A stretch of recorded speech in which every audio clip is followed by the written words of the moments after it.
our buildings.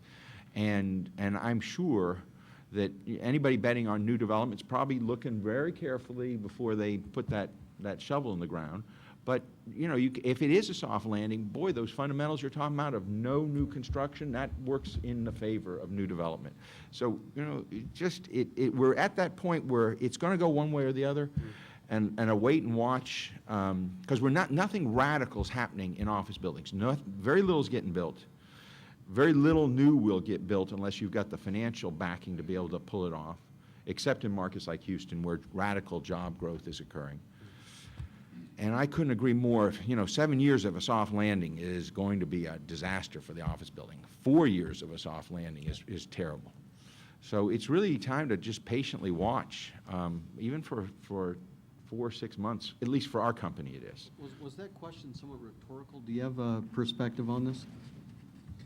Well, I'm very pleased with the perspectives that you've brought to bear, because if I was asked to sort of to put it in that context, I would have come up with a lot of the same observations.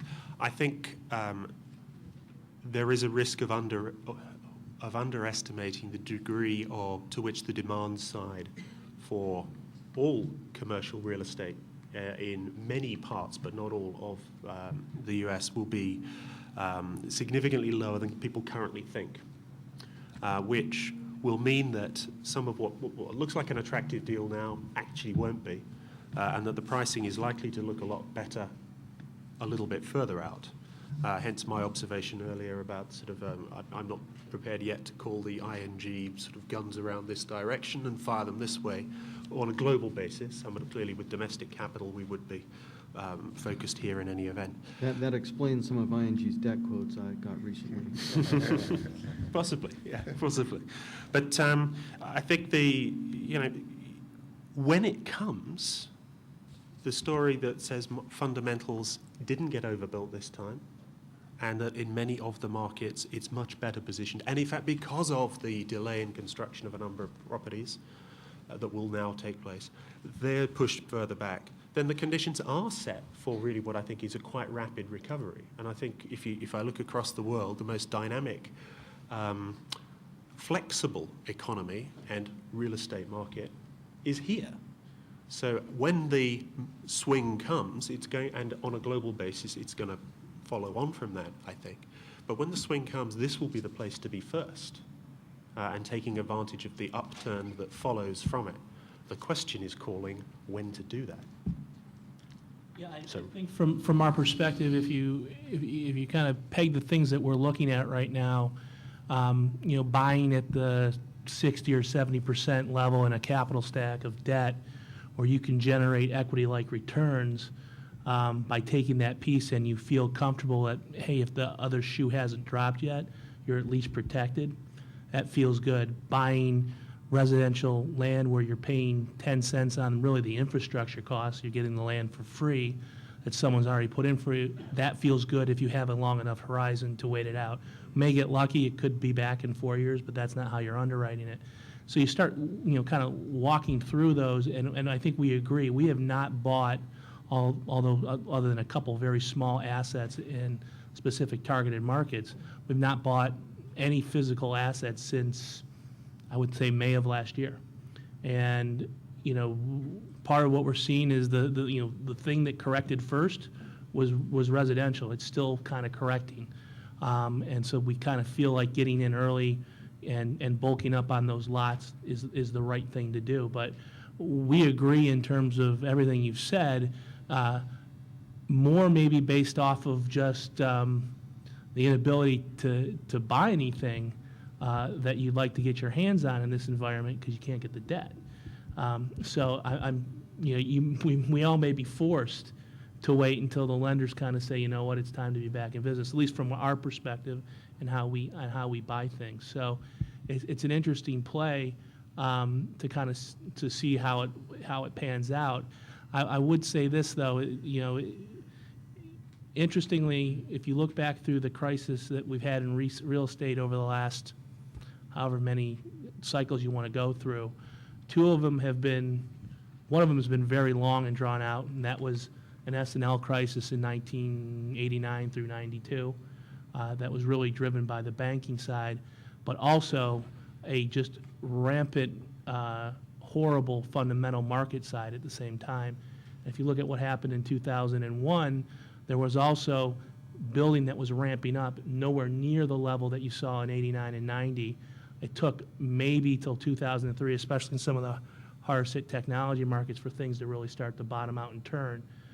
So it'll be interesting to see. Here you don't have that rampant overbuilding, markets mostly in stabilization, but you could be in for a slow bleed, as we call it, a la the S&L crisis, because this is really a bank-driven crisis at this point in time. It's not a fundamental-driven crisis. And I think an interesting question to follow up on this is this really a U.S. crisis, or is it a crisis that started in the U.S. and going worldwide? I mean, we were in London for the Reuters conference that we did with Reuters in December, and we were looking at the office market in London was declining.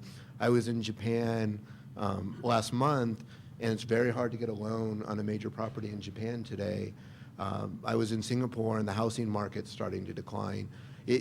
Originally, people said, you know, U.S. is bad, maybe Europe's a little soft, and Asia's great. But I think those dynamics are changing. When I go to Japan and it's hard to get a loan in Japan, I have to think that maybe this is a worldwide crisis, not just a U.S. crisis. Tim? Yeah, thank you all very much. Very kind of you to give it to the rest of the world. No, it's the capital market challenge has rippled out. It isn't the same everywhere. Your example in Japan, I mean, the people who are having the hardest time getting the debt are those who want 90%, 85, 90%, and they're finding it hard to get the piece that's between 60 and the 85, 90. That's much more difficult. But the original 60 is still not too bad, and it's more expensive than it once was, but I think it is still certainly available. And Japan is probably within Asia, Japan is probably the country that is most similar to the US and the UK.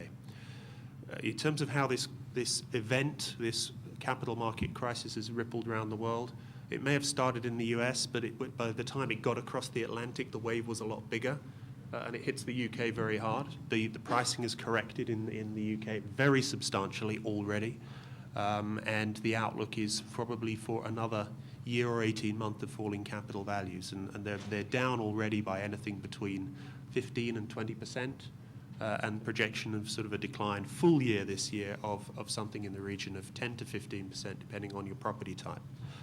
And I think one of the surprises was how quickly that happened and how quickly pricing did adjust. Now, partly it's, I think, because the degree of overpricing was a little bit greater in the UK.